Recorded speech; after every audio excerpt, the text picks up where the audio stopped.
கங்குவா ரிவ்யூன்ற பேரில் ஒவ்வொருத்தரும் தன்னுடைய தனிப்பட்ட கருத்துக்களை திணிக்கிறத தயவு செஞ்சு விட்டுருங்க. ரிவ்யூனா உதாரணத்துக்கு பாகுபலி படத்தை எடுத்துக்கோங்க. ஏன் ஹாலிவுட்டில் வந்து கிளாடியேட்டர் போன்ற மிகப்பெரிய படம் எடுத்துக்கோங்க. எந்த படத்துலாம் வந்து ஃப்ளாஸ் இல்லை. எல்லா படத்துலையும் 1, 2 ஃப்ளாஸ் இருக்க தான் செய்யும். ஆனால் அதை தாண்டி அந்த படம் எந்த அளவுக்கு பிரம்மாண்டமாக இருக்குது, எந்த அளவுக்கு சுவாரஸ்யமாக இருக்குன்றது தான் இந்த படத்தோட ஒரு முக்கியமான கருன்னு சொல்லலாம்.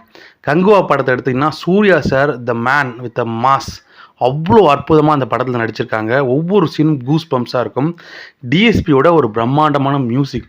ஒவ்வொரு சீனும் ஒவ்வொரு பாடல் காட்சியும் பார்த்தீங்கன்னா அப்படியே அதிரும் உங்களுக்கு. அதே மாதிரி இந்த பாடத்துடைய வசனங்கள் ரொம்ப அற்புதமாக வந்து மதன் கார்கே எழுதியிருக்காங்க.